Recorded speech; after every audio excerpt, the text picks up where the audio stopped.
À intervenir. Ces collègues sont nombreux. On va commencer par Émilie Bonivard et juste après sa question et la réponse du ministre, ce sera Béatrice Roulon. Merci beaucoup, Madame la Présidente, Monsieur le rapporteur, Monsieur le Ministre. Sur 160 000 victimes estimées par an en France, seules 2 000 condamnations sont prononcées en cas d'inceste ou de violence sur mineurs, soit 1,24% des victimes estimées. La reconnaissance de la parole de l'enfant comme élément probant dans notre système judiciaire est aujourd'hui fondamentale. Cette parole est bien souvent la seule preuve de l'agression. J'ai donc une question. Comment imaginez-vous concrètement, au sein de notre système judiciaire, renforcer la crédibilisation de la parole de l'enfant dans le processus judiciaire? Vous avez parlé des moyens, donc je pense que ça rejoint beaucoup de ce que vous avez dit, mais est-ce que vous estimez que le renforcement de cette crédibilisation, elle est possible, tout en gardant l'équilibre évidemment du contradictoire? Vous avez parlé du principe de précaution par ordonnance de sûreté, je vous en remercie sincèrement.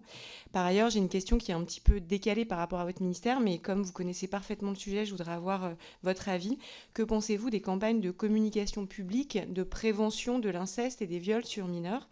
Vous l'avez dit, les points de connexion sur les sites pédopornographiques sont multiples.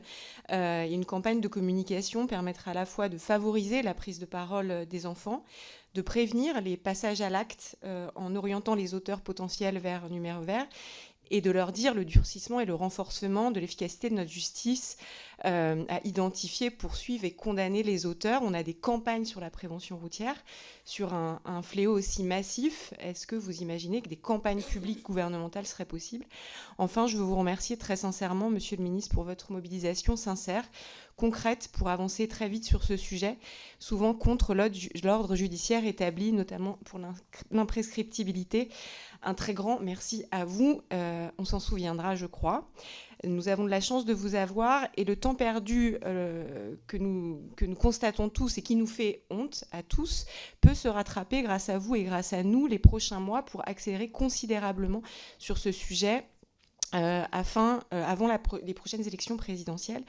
Comment voyez-vous les possibilités d'avancer concrètement et vite sur les différents sujets entre vous et nous?